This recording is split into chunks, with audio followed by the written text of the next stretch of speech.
Du côté de chez Swann, troisième partie, nom de pays, le nom.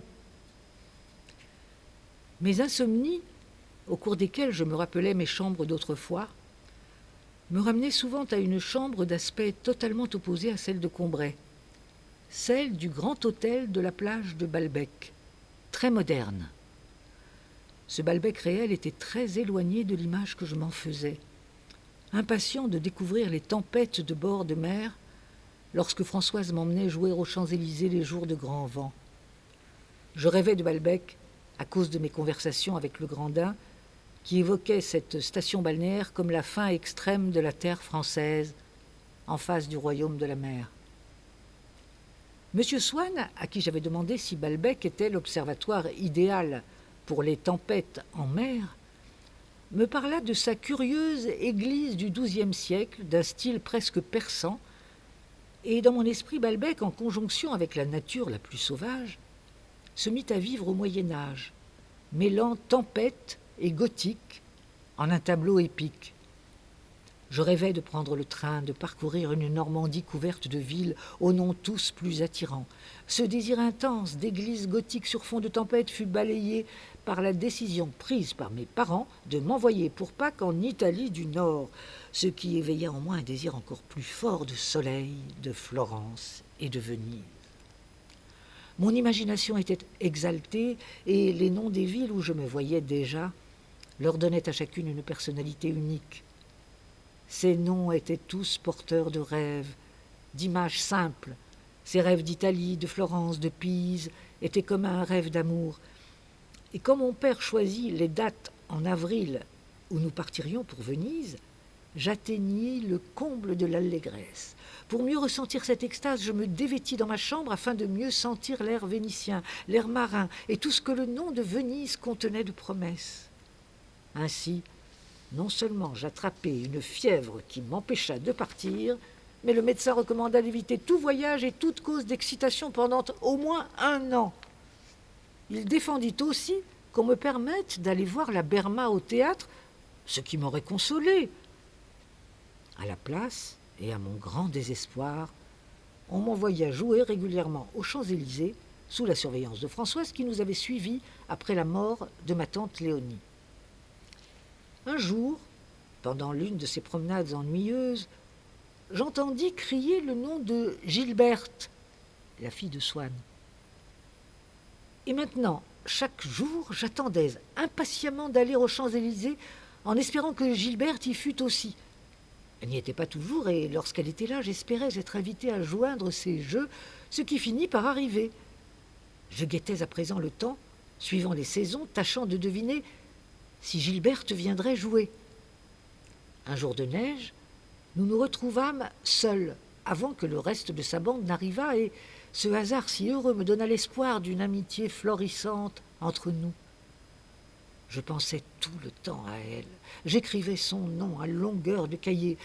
Mais j'étais malheureux, car mon amour n'était pas réciproque et j'étais à un âge où je pensais que l'amour était une entité en dehors de nous, avec ses lois déterminées sur lesquelles je n'avais pas de pouvoir.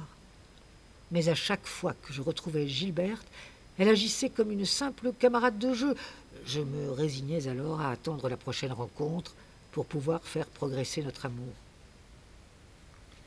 Elle me donnait des gages d'amitié, comme lorsqu'elle répondit à un télégramme que je lui avais envoyé, en m'apportant une brochure de Bergotte sur Racine, ou en m'appelant par mon prénom.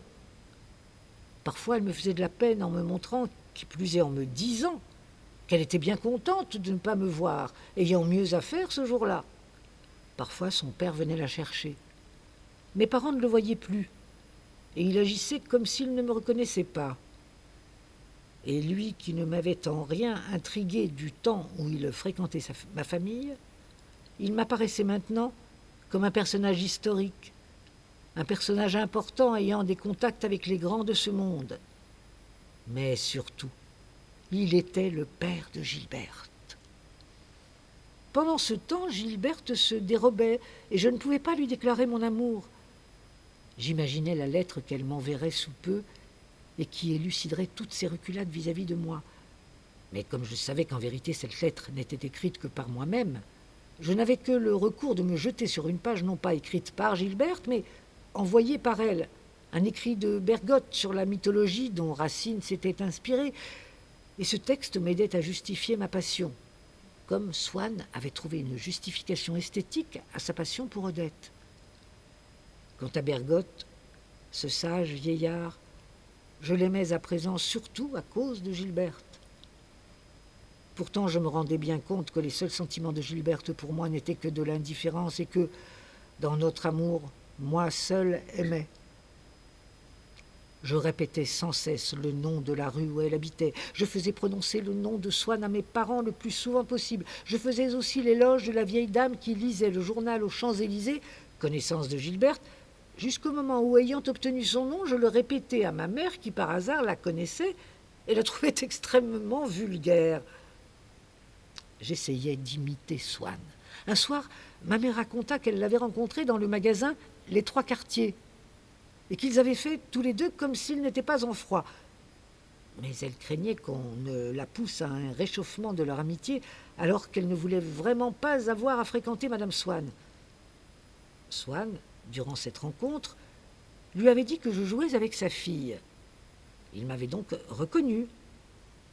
Je me rendis compte qu'alors que mon amour pour Gilberte avait fait des Swann une famille qui sortait du lot des relations de mes parents, pour eux, cette famille n'avait plus rien de spécial. Quand je savais que Gilberte ne viendrait pas jouer aux Champs-Élysées, j'emmenais Françoise du côté de la maison de mon amie. Parfois même, j'y rencontrais son maître d'hôtel, ce qui me transportait des mois. J'allais aussi dans la direction où je risquais d'apercevoir Swann en route pour voir son dentiste. Mais le plus souvent, j'entraînais Françoise au bois de Boulogne, où Madame Swann, d'une élégance exquise, se promenait tous les jours, en particulier dans l'allée des Acacias, connue pour être fréquentée par de célèbres beautés. À ce moment, la vue de Madame Swann me bouleversait tout autant que si ça avait été Gilberte.